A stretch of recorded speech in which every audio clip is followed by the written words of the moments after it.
This is March 31st. This is the front of the garden right here. It's lined with trees, shrubs, and the arbor is the entrance to the garden. Whenever we step inside, there are 6 garden beds that are 6 foot by 3.5 foot long. Maybe they're 6.5 foot long by 3.5 foot. I don't really remember. And then each border of the garden bed is lined with planters and more trees. I'm just trying to make the most use of my space because I do have a small backyard. And I'm trying to incorporate as much fruiting plants as I possibly can. And each side of my house is also lined with trees and other plants. One thing you'll notice in my garden is I have a lot of trellises everywhere. I have layers and layers of them, but they're not all very thick. I think the thickest ones are the ones made out of cattle panel, but these right here cross at the top and they're made out of remesh panels. The reason I made them this way is so that the center is open, that way I can reach into the garden bed, but then I'm also able to grow viney crops up the sides without closing myself out and allowing me access to everything inside of the garden beds from all sides, except for that one, of course, because that's where I have the cattle panels. So I have this type of trellis in between the pathways. That way there's symmetry going on. One side matches the other, and then I can have a whole bunch of viney crops, and each trellis can be filled with something unique that can add a pop of color as well. I don't think I've ever mentioned this before, but my garden actually faces north.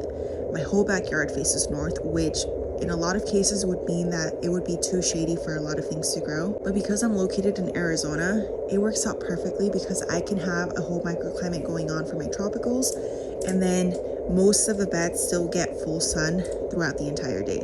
Here I have a tunnel of cattle panels, and then down the center I have some more planters. Those were actually 2 individual planters that I brought together, and then I made a trellis to connect them. That way they look like one single piece. The front of my house faces south and my backyard faces north, but that means that everything you see here gets morning sun, afternoon shade, and it works out for all of the tropicals that are way more sensitive to the sun. That will still get about 4 to 5 hours of sun in the morning, but they'll get protection during the hottest parts of the day as well. And as you can see, I've actually started creating pathways using more plants. So previously everything was one huge open space over here. I like to group them together, forming lines to give it a more organized look without feeling too cluttered. I think if I had them just scattered throughout, it would make it look really messy. So this just shows my preference. Along the border of the garden, we have more trees, and behind those trees, we actually have grow bags, which are filled with things like potatoes, sweet potatoes, watermelon, mostly viney crops that can easily get out of hand. And the reason I have them there is so that they can eventually spread out and maybe be used as a living mulch for some of these larger pots. The trees are spaced about 5 feet apart and 3 feet away from the wall. They are in containers, so they're not going to get as large as a tree in ground. Aside from that, I have so many trees that I have to keep them compact. And one thing you may have noticed has changed is I used to have a cattle panel hanging up against the wall. I still have the wood there just because I don't want to take it down yet. I think I might wind up doing something with it. But my plan was to exfoliate an apple tree and a peach tree up against the cattle panel trellis. Having it attached to the wall would make the whole process a lot easier, but it really bugged me that I couldn't get some things to line up with the openings of the cattle panel. And the openings themselves are a little bit closer together than I would have liked, so I switched it out and I'm using bamboo instead. So this one will be trained more like a fan, and this one I'm thinking more like a candelabra. In between that, we have 3-gallon containers full of different types of crops for a 3-gallon container challenge that I'm currently working on. And a new addition that I just set up yesterday is this cattle panel trellis. So everything over here on this side of the yard gets morning shade, afternoon sun all day, which is fine because I try to select things that can take the full sun. But I also wanted to add something with a little bit more interest. Of course, we're going to have all these beautiful citrus trees on the side, a lot of other fruit trees on this side, but I wanted to add something that's climbing that could tolerate the full sun and also produce fruit. So I set up this cattle panel to be able to plant some passion fruit right there, and I think it'll look really pretty. I'm already propagating it. I'm just waiting until it's ready to go. And the rest of the yard is lined with more fruit trees, as you can see there. Last but not least, back here I have some bananas, which I recently thinned out. I was actually trying to separate the pups, but because I let them get too big, it was just nearly impossible for me. So this year I'm going to focus on separating the pups when I see them coming up. That way they're easier to remove from the mother plant without damaging them. The mother plant looks really sad because it's literally been through hell and back, but it's still producing. I'm just waiting for those bananas to ripen, and then once it's done producing, it's going to be cut down and one of these other pups will replace it. That's the overview. Now let's go over every single plant. As soon as we step into the backyard, the first thing you'll see is an avocado tree. This is my Fuerte avocado, and it actually looked worse than my Mexicola when I first planted it, but since then it's really started filling in nicely. And it didn't have blooms when I bought it, but it does now, and some of them have even opened up. It's not going to produce this year, even if it tries, because it's still way too small. But next year, I do hope to try and see if we can get some fruit from it. In the container next to it, I used to have some coral vine, but my baby got to it a few days ago and ripped the whole thing out. So I'm starting over from scratch. And if you guys watch my TikToks, you guys will know that she is constantly removing things from the garden. And people will ask me sometimes why things are bagged, and they assume it's because of the birds or other critters. But no, it's because of my baby. She gets to everything. But next to the coral vine, I have an African Pride Atemoya. This is a new addition. It was added earlier this month, and some of the leaves are turning yellow, as you can see, because this is semi-deciduous. We were going through a bit of a colder spell, but then as the days start to warm up, it's going to start pushing out some new growth as well, which you can actually start to see happening right here.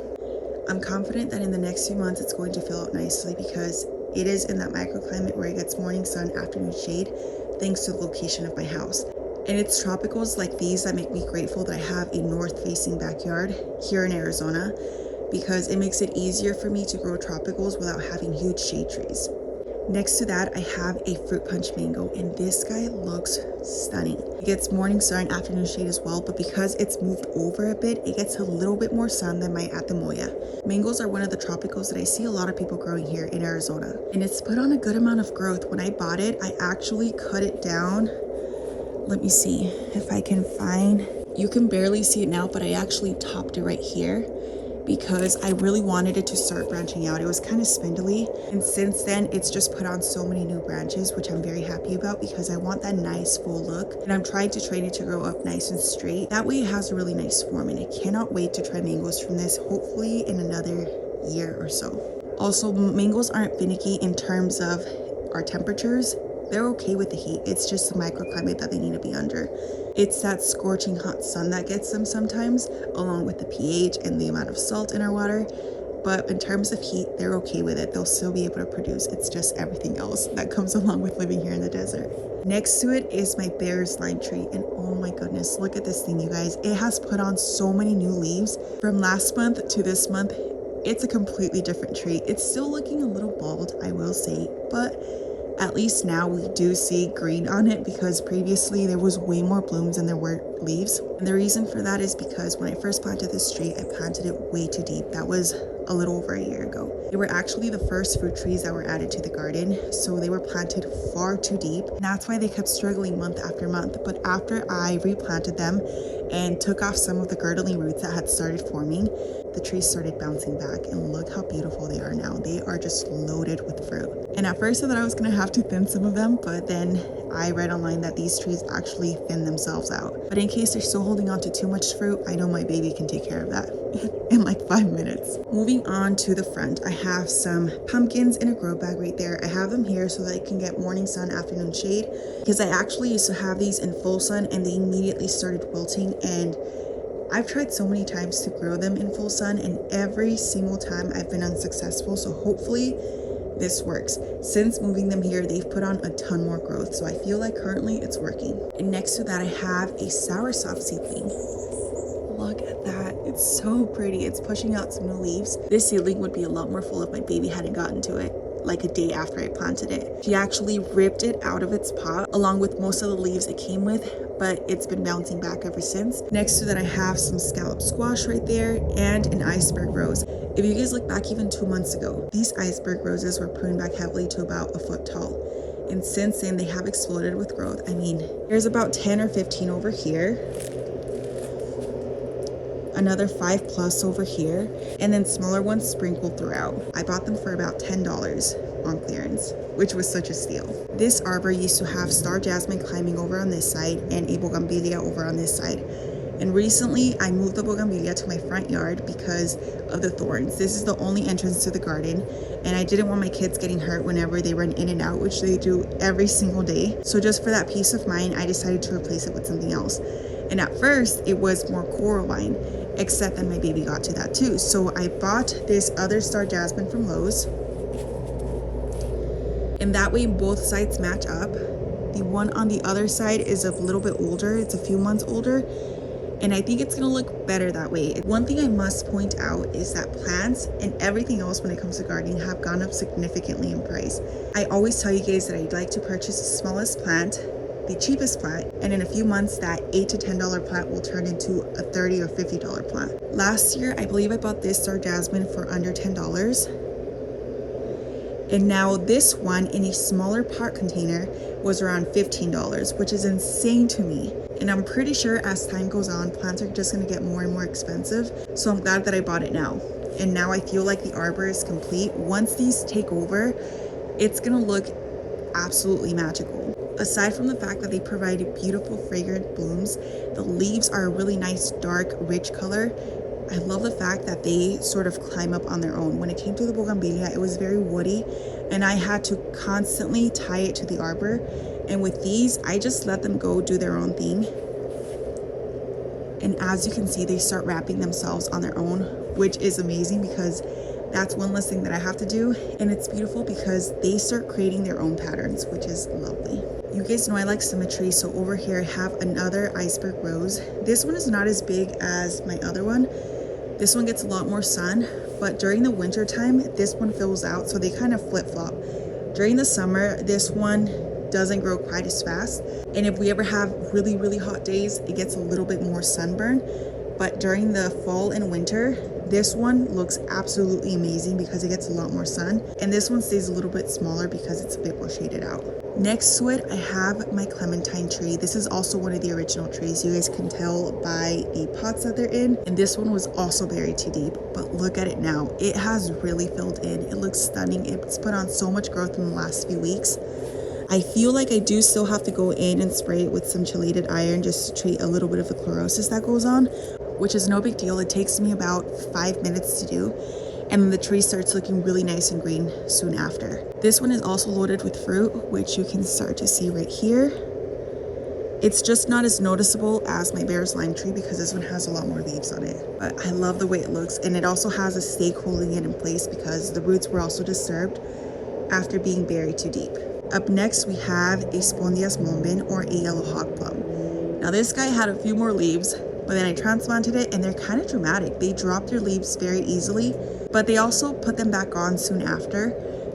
The interesting thing about this type of tree is it's a really nice tropical that can take full Arizona sun, but it's a little bit more frost sensitive, a little bit more cold sensitive, so it can die back very easily if it's not established. If it's a new planting, I would wait until the weather warms up before putting it out. But this guy was actually in my grow tent all winter long because I bought it at the end of last year. So this one will produce some yellow ciruelas. Actually, I think this one is called hobos. My mom grew up eating these. My tias grew up eating these. They used to eat them fresh or in a salsa. And there's a red variety, a yellow variety, and I've read online that there's even a purple variety. You can start to see it putting on some new leaves right here, but it does take a while. Oftentimes you'll also see these trees loaded with fruit with 0 leaves on them, which is really interesting. This is a grafted tree, and that is one of my least favorite grafts. Actually, there's something growing right there, so let's take it off. Next up, we have a tropic pink guava. This one I bought from Lowe's last year, and it looks so pretty, you guys. I actually pruned it back heavily not too long ago. You can see a lot of the branches down there because guavas can tend to grow in a shrub form. So it would be really cool to have like a whole shrub or a whole fence full of guavas, but I want to keep these in more of a tree form. And the bottom portion doesn't become too cluttered. That way my pathways also don't become too cluttered. And after putting it back, it looks like it's also starting to try and make fruit, which is really cool. Hopefully this year we're able to taste several different types of guavas. So next to that, I have some Rosboro blackberries, which are blooming right now. This variety does really well here in the desert. It can take the full sun. It's very productive. So the first year that I planted it, it was a bare root. And if I come in, maybe we can see the little stick that it had. I just don't want to get poked. It's kind of hard to tell. Maybe I'll find it on another one. Pretty much all that came in the package were the roots and maybe a stick about this tall. First year, it didn't produce anything. It was just sort of trailing off. And then this spring, it started sending some erect canes, as you can see right there. And they look so pretty, which will make my job easier of tying it to the stake just to keep them more compact.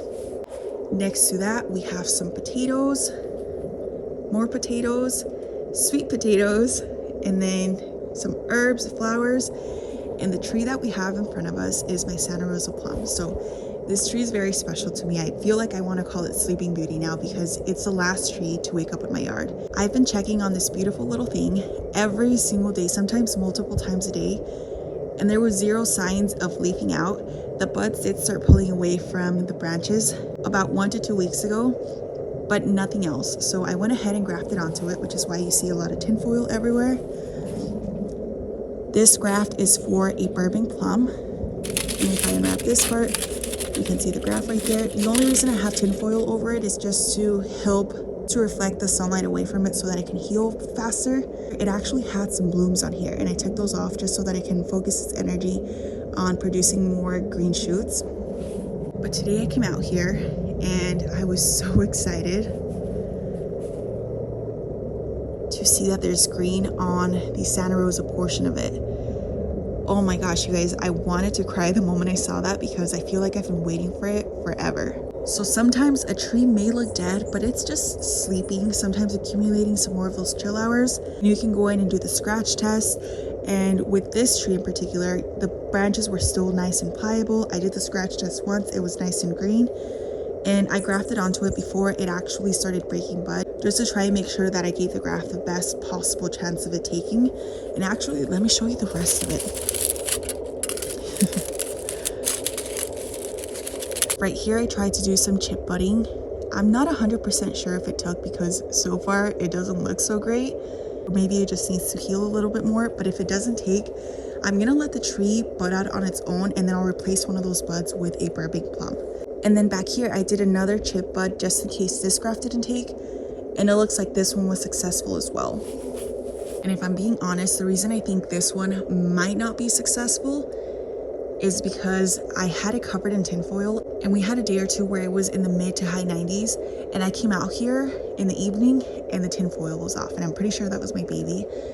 But with chip budding especially, you want to make sure that you cover it with tinfoil if you live somewhere like Arizona to protect it from the sun and make sure that it takes. So hopefully it can still make it, but if not, I'll try again next winter. Next tree is my Florida Prince Peach. This is a variety that does really well here in Arizona, so I try and keep my fruit trees under 400 chill hours. Some will require a little bit more, but for the most part, I try and stick around that range just so that I can make sure that it's cold enough for them to produce a good crop.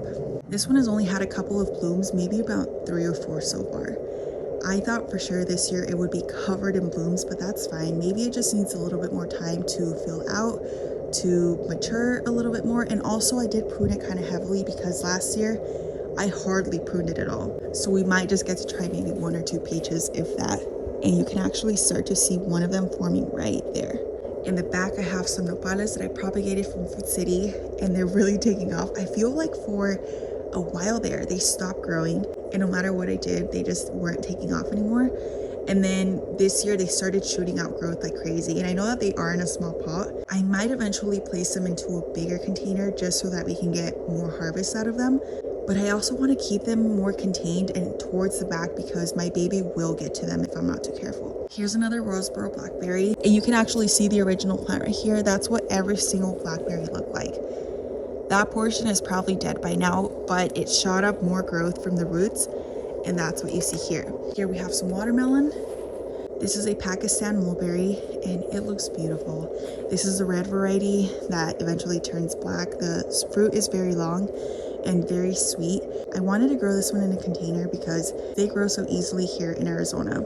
And they can become very beautiful shade trees, but oftentimes their roots are so vigorous and they themselves are very vigorous growers that they tend to outgrow containers rather quickly. So I wanted to give it a shot to see if we can get any production from it and just test it out for anyone else who might be curious. And if you look back a month ago, this tree looked completely different. I actually pruned it back quite heavily to try and control its size because I do want to keep it nice and compact. And some branches have grown more than a foot in less than a month, which is insane. Next to that, I have some watermelon back there. Here I have a pepper plant. I don't know what kind it is, but it's starting to produce some marigolds. And then in the front, I have my aloe vera. I moved it here because it started dying in my last location and I don't know what's wrong with it. Normally, I don't do anything for my aloe vera plants because the moment I do, they start dying on me. I still have some more plants in my front yard, so I don't really mind. For some reason, this is a plant that I can't seem to keep happy no matter what I do. Next up is my Anna apple. This is one of my favorite apple trees. Eventually, this branch right here will be trained to grow a little bit more outward. For the longest time, I was waiting for it to fruit until I remembered that apple trees fruit on 2-year-old wood. And the only 2 branches that were 2 years plus, I actually pruned off last winter. So we're not going to get any fruit this year, but next year for sure, which is fine because this tree was planted last year. So we're going to give it some more time to settle in. And then everything that you see right now will be ready to produce next year. That grow bag is filled with yard clippings. We have another cactus back there, another nopal, another Rosboro blackberry, some more potatoes, and my Burbank plum. So this one does look a lot more different from last month because I pruned it back. For the longest time, I was leaving it be. It was a lot taller than this because I wanted to try and get fruit from it. But this one does require a pollinator, or at least that's what I've read online. And a perfect pollinator for it was my Rosa Plum. But as you guys just saw, it just woke up. It was blooming for a few weeks. My Santa Rosa was not blooming at all. And it looks like it did try to set some fruit, but I don't know if it'll actually take because a lot of the other fruit that it had already fell off. And hopefully next year my Santa Rosa wakes up on time and then it can help to cross-pollinate this variety. But this tree was a gift for my sister. It's going to be a bit taller than all the other trees in my yard, but it's also going to be trained to an open center, just at a different height. And before I move on, look at all the beautiful new growth that it's put on. It looks fantastic. This one does require higher chill hours, around 400 to 600, but because I live at a higher elevation and I'm able to track the chill hours for the year, we should be fine and it should be able to fruit in the upcoming years. Next to it, I have 2 tomatillo plants, a green and a purple. These plants look beautiful. I planted them together in a 15-gallon container just to make sure that I was able to get a good amount of pollination and a good amount of tomatillos from it, and it looks like it's working. Last year, I had them scattered throughout the yard, so I feel like I didn't get as much production as I would have liked. Hopefully this year is a completely different story. This is a desert gold peach that I'm going to exfoliate, and it's put on a good amount of growth as well. It looks really, really beautiful. I'm letting a lot of the growth start from down here. That way it can be trained to be fanned out with more bamboo stakes. We've got some more tomato plants over here. Down here we have some eggplants, some peppers, and I believe in that container I might have some ginger or turmeric. In this container I have my Dorset Golden Apple tree. This tree was a replacement for one that died on me last year. And the reason that the other one didn't make it is because of my watering schedule. During the summer, I had my tree set up on drip irrigation for 3 minutes a day with emitters that barely sprayed out water because I didn't have enough pressure since my irrigation is hooked up to the faucet on the side of my house. And the leaves on every single fruit tree that I had were all shriveled up. The trees were just extremely thirsty and the temps were like 120 plus degrees. So unfortunately that tree didn't make it because of me, and I replaced it for my daughter because that was one of her favorite trees. So here's what it looks like. It will be exfoliated and I can't wait to see it flourish in this upcoming year. Here we have some more peppers, artichoke, eggplant. And this is another sun gold tomato that I started not too long ago. Over in Citrus Alley, we have a variegated Eureka lemon tree, or a pink variegated lemon tree is another good name for it. I actually need to add a few more stakes to get it to grow a bit more upright, like this, because it's kind of linky, but it is trying to fruit. I'm letting the fruit get a little bit bigger and then they're all coming off because I wanted to really establish some good roots so then it can fruit next year. And it doesn't have a whole lot of branches going on, but hopefully that changes within the next few months. That's actually why I don't want it to fruit. I want it to focus on putting on some more green growth and getting a nice root system before it spends energy trying to make all this fruit. Next up is my son's dwarf Cavendish banana. This one is geeky. He named it, he picked it out at the store, and it looks beautiful. If you guys have seen my previous garden tours, it was looking extremely sad. and now it's got so many more beautiful leaves. Some of them do have a little bit of sunburn, but hopefully once the trees next to it fill out, it'll have a nice little microclimate going on. And if that doesn't happen fast enough, I'll add some shade cloth. But you can see one of the leaves is starting to unfurl. This variety is perfect for containers. So if you have a smaller backyard, a variety like this is perfect because it will still produce for you, but it won't get too large or out of hand. Next up is my ruby red grapefruit. Do you guys remember what this tree looked like last month?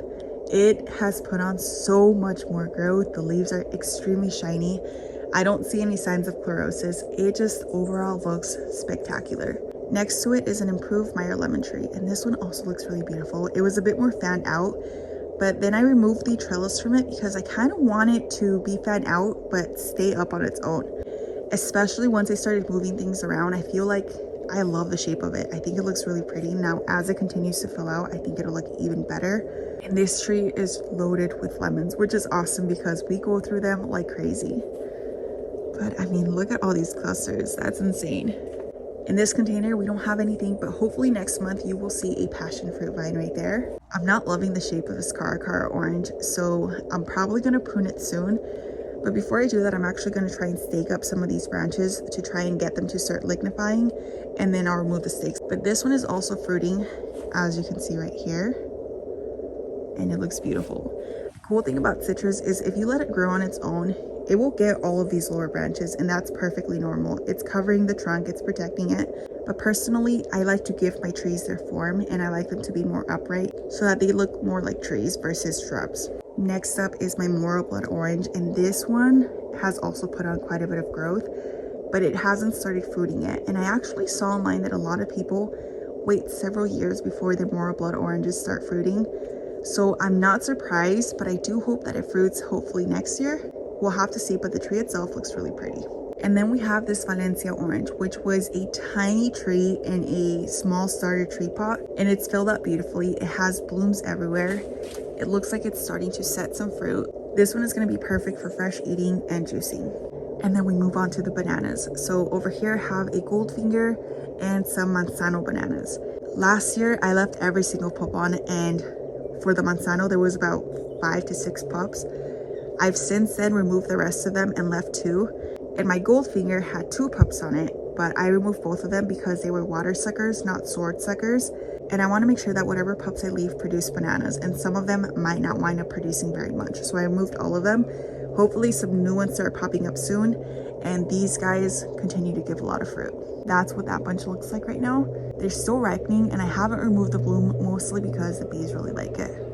And also I don't know how to cook it. Over on this side, we have my Peace Rose, which looks so sad this month. Hopefully it pulls through. I'm gonna give it some fish fertilizer soon. That way it can bounce back. And over here, we have my Mexican Cream Guava, which is amazing. Eventually, I might wind up moving this tree because I want it to be at the front of the garden. This is a variety that I've been waiting on forever, and it's all the way in the back, which sucks. But it's right next to this bench, so if we're ever sitting here, we can go ahead and pick some fresh guavas and enjoy them. I planted this one less than a week ago. That video should be up soon, but it looks amazing. It's putting on some new growth, as you can see here, and hopefully we get some production from it next year. This container has some celery, but soon it'll be replaced with a fig tree. This container will host a passion fruit vine, and this is my lemon guava. It does have some fruit on it, as you can see here. And I think I'm just gonna leave it on because literally every single time I try and remove that fruit, it just starts fruiting again like crazy. So I'm just gonna let it do its own thing. Normally I like to wait 1 year before letting my trees fruit. But even if I come in closer right here, you can see some more fruit forming. The fruit themselves stay relatively small, so I cannot wait to see what they taste like. I haven't built the trellis yet, but here you can see this James Galway Rose, which is actually going to bloom soon. As you can see right here, there's one tiny little bloom starting to form, which is insane because this was a bare root that I planted this winter, and it looks marvelous. I need to set up the trellis for it soon. It's just that every Tractor Supply near me has been out of cattle panels. But oh my goodness, look how beautiful it is. It's put on about 2+ feet of growth in the past few months, and I think it's gonna be so lovely once it actually fills out. Moving on to my Mexico La Grande. This tree is looking kind of sad, but if we look closely, it's still putting on some new growth. And the same thing's happening over here, so I'm pretty sure it's gonna bounce back in no time. And then I need to add some more garden tide because the wind has just been flopping it all over the place. Over here I have 2 dragon fruit. First one is an Ecuador Palora, and it's put on some new growth. I actually bought this from Etsy for $24. This other variety over here is a red flesh dragon fruit. I think it's red flesh. And this one I bought from Home Depot for around $15, and I've actually already taken off some portions of it to propagate because it was growing very quickly. And it looks really pretty. It also gets morning sun, afternoon shade. Next to it is my Coolidge Pineapple Guava, and this one has started putting on growth like crazy. I feel like this is one of the prettiest trees just because of the shade of green that it has. It kind of reminds me of winter. It's a silvery green. It's very ornamental. I've never tried the fruit itself, and the Coolidge is also supposed to be self-pollinating, so that's why I'm fine with just one. I don't even want to give an update on this tree, but this is a red Hog Plum. As you can see, it looks like it's dead. It's not. It's still green on the inside, but it completely lost all of its leaves once I transplanted it because most of the roots broke off. But it was started from a cutting, so it can reroot, and it maintained a lot of its roots, so it just needs some time to readjust, and then it'll start pushing out some new growth. This is the Sponias purpurea, and just like the Sponias momben, they're very dramatic. They'll easily drop all of their leaves, but as it continues to heat up, they'll start filling out again. But now let's step into the garden. So the first thing you're gonna see is this huge tomato tomato, which was actually a lot taller, and then I topped it off because I almost fell into the garden bed trying to tie it up, and I figured I'd keep it at a manageable height. So I actually cut it off right there, so it's just a little bit out of reach. And in the past week to week and a half, it's put on all that new growth.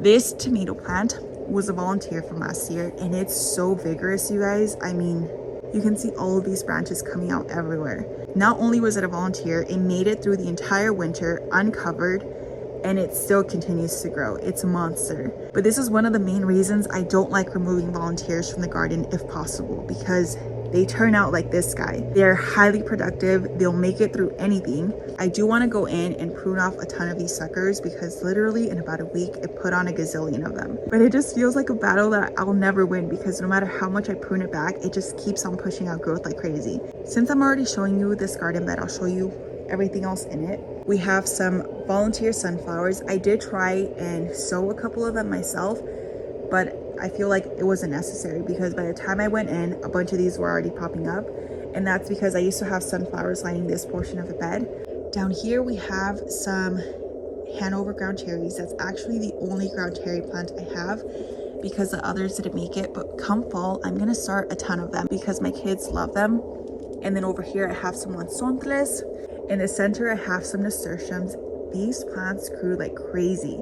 I've actually pruned back several of them because they were growing over the entire garden bed and enveloping everything in their way, but they're really beautiful. The pollinators love them, but I didn't know they got this huge. Next year, I'm gonna try and plant some container varieties because the normal ones are just massive. I've got some garlic sprinkled throughout, and then look at these Don Juan roses. They've got blooms everywhere, but they're gonna look even prettier by the end of the year. If I come over on this side, you can start to see a lot of canes coming up like these right here, and a ton of blooms on the ends, which is very exciting. On this side of the bed, we've got some squash, some celery, some tomato plants, and some sunflowers. The next bed has squash, this eggplant, which is filled.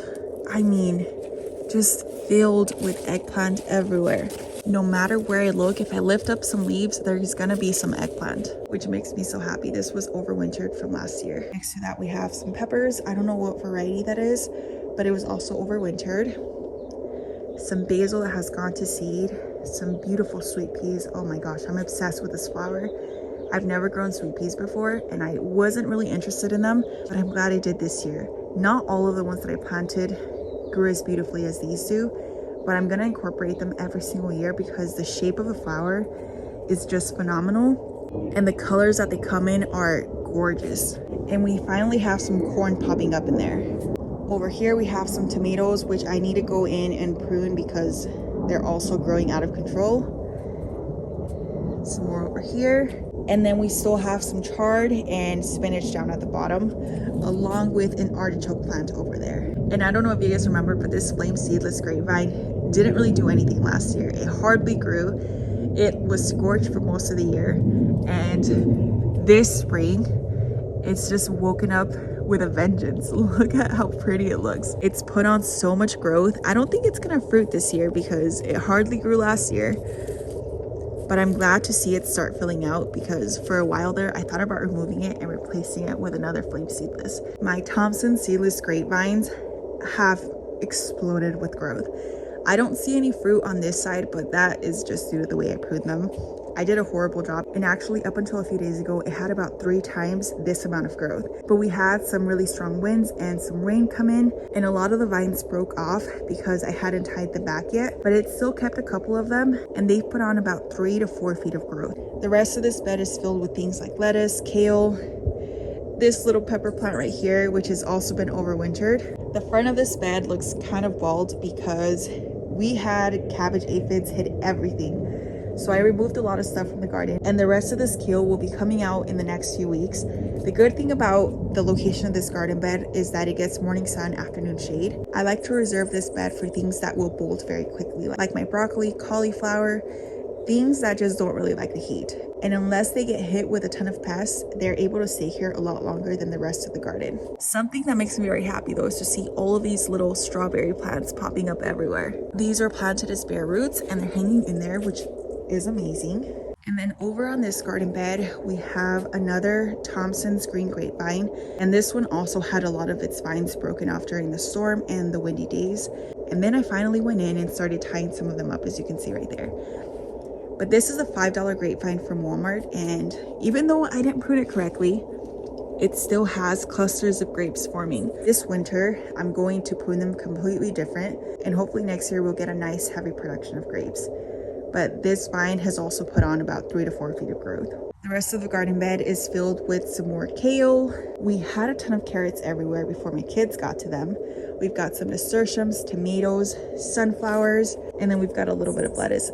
Honestly, the rest of this bed looks really sad, but that's because my kids got to it. Every single day they are out here picking carrots. I haven't stopped them because one day they're gonna grow up and then I'll be able to get full-size carrots, but they're only gonna stay little for so long. They get so happy every time they come in with these tiny little carrots. I've actually had conversations with them about how much better carrots can taste if you actually let them grow into big-sized carrots.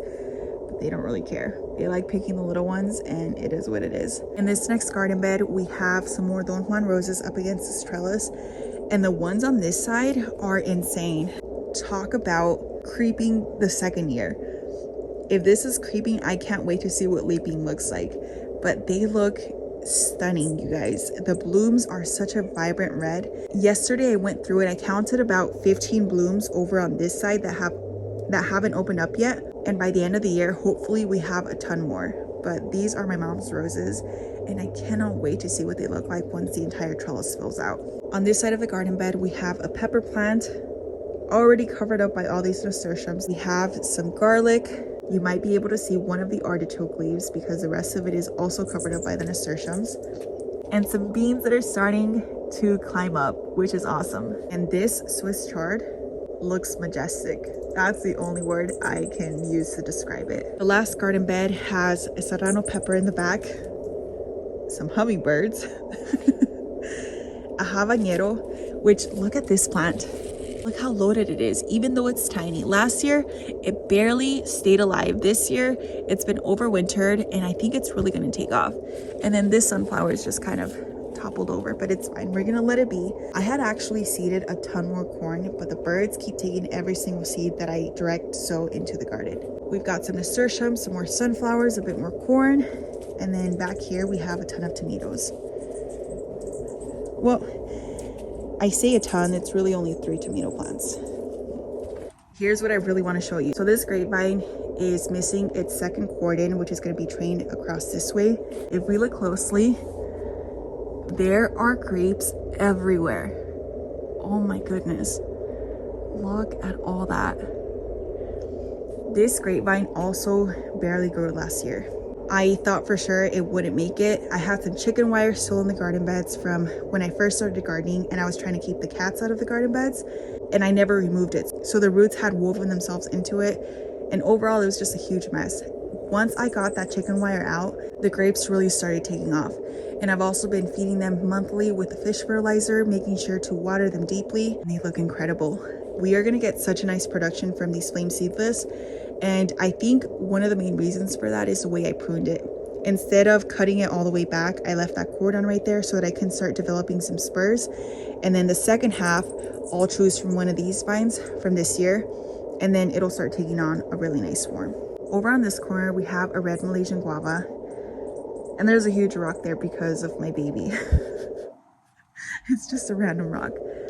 But this tree has really come into its own. When I first planted it, it couldn't stand up straight. It just kept flopping over. I'm pretty certain if I remove these stakes, it'll stand up on its own. And I'm leaving them on just a little bit longer because I want it to thicken up a bit more before it's left on its own. And then it'll really start thickening up whenever we have any storms or winds come through. This tree is less than a year old, and it's already trying to fruit, as you can see right there. I'm not going to allow it to this year, even though I'm so tempted to, because I really want it to become established. In this next planter, we have a tomato plant, which will eventually take over this trellis, and then we'll be able to harvest the fruit easily. We've got one of my fig trees. This is a Marseille Black BS, and it's finally starting to push out figs, which is awesome. These planters were a lot more full last month, but I removed a lot of the cabbages that were there and things that were just infested with aphids, and I'm going to be replacing them with some cucamelons. The ones that I had didn't make it, which is fine because I started some more in trays and they'll be transplanted over. We have some pink celery still in there and some flowers. Next to it, we have another fig tree. This next planter has some eggplant and a pepper plant. Over in the corner, I'm gonna plant some roselle, but in the meantime, we also have some epazote. I couldn't think of the name. I love epazote. This was overwintered. Here in Arizona, it can grow as a perennial because it had died almost all the way back and it just came back. I love this herb. I love putting it into a ton of dishes because it is very fragrant and it gives everything a very unique taste. It's in a 15-gallon container right now, so eventually I'll add a roselle plant in there. We've got a purple bell pepper, some volunteer sunflowers, a little bit of cilantro over here, and another pepper plant. And if I step back, oh my gosh, look at this Parfianca pomegranate. It looks so beautiful. It's gonna try and fruit this year. I don't know if it'll keep popping out more blooms. So far, I only see 3. I saw a few more a few days ago, but I can't seem to find them right now. It's going to be trained across these arches to sort of fan out and then grow up a little bit taller. And I think it's gonna look really majestic. Over here, we have some more pink celery, some pepper plants. This one actually had a ton of chlorosis. I treated it with some chelated iron, and I also switched out my irrigation to add this ½ gallon per hour drip line because previously I had emitters that were putting out 1 gallon per hour and things were just getting too much water, and I think the plants are so much happier now. Next to that, I have some squash and another pepper plant. Here is another fig tree. And these fig trees that you see in the garden section are going to be trained to grow flat against the wall so that they stay a lot more compact, but they still give off a good amount of production. In the next planter, we have some garlic down at the bottom, some pepper plants, some fairy tale eggplant, and then another pepper. And before it gets too dark, I'll show you this portion of the garden. So here I have my white tropic guava. This one I actually pruned back a few days ago because if you guys look at last month, it had a really weird shape going on and I was gonna try and fan it out, but I just wasn't in love with the way it looked. So I went in and cut off a second trunk. That way I can start fanning it out now and it'll have a prettier shape to it overall. And it's put on so much growth ever since I went in and pruned it. We've got some peppers, some parsley. This is a peach tree that I grafted. The bottom is a contender peach, and then the top is my Florida Prince peach. And as you can see, the graft was successful, which is very exciting. We've got some tomatoes, peas. These will be coming out soon because I did see some powdery mildew forming down there. And then we have a whole section of fig trees over here. And at first I wanted to exfoliate these against the wall, and I still think that would look really pretty. But honestly, I wasn't loving the way they were coming out with all the new growth that they put on, so I decided to start training them with one singular trunk and taking inspiration from a single cordon type of tree so that we still get a nice amount of production from them, as you can see there. And I can cut them back every single year to one main trunk and then let them leaf out the following spring. They have such a beautiful effect like this, and the pathway still stays nice and clear so that it doesn't feel too cluttered. And then in between every fig tree, I have things like peppers, eggplant, tomatoes, just to try and make the most use out of every single inch of my space. And this is a little overview of the garden over here. Over on this planter, we have some more cabbage everywhere. We have cilantro everywhere, some garlic, my Frederick passion fruit, which is much taller than the trellis now. I'm actually going to cut it back because I do want to control its size. This planter also has things like strawberries over here, which will be very happy because they won't get scorched, and they're actually already starting to push out flowers. Here I have some raspberries. This one over here looks very sad. Hopefully it pushes out some new growth from the roots. And then I believe this one was a heritage variety, and that one seems to be very happy in this location. Next to that, I have my pineapple plant. Just pushed out some more beautiful growth. For a while there, it had a bit of frost damage, but it's bouncing back, and I'm going to prune that damage off soon. This is my sunshine blueberry. I love this blueberry plant, not only because it stays nice and compact, which is perfect for small gardens, but it's also very productive. We do have some blueberries already on it. It keeps flowering and never really went dormant. It just kept producing all year long. And then over here, we have my gold nugget loquat, which has put on so much growth since last month. It's in a location where it also gets morning sun, afternoon shade. And look at the size of these leaves. Oh my goodness, you guys, which is insane because these are the leaves that it came with down here. And then look at all the new growth. I make sure to fertilize my trees every single month. I try and give them the appropriate microclimates. I try and water them frequently so that they look like this, and I'm so happy. I wanted a loquat tree for the longest time. I tried the fruit once and I was hooked. It tasted amazing. So I cannot wait to see this tree produce someday. That's the March garden tour. Thank you so much for joining me, and I can't wait to see you next time. Bye guys.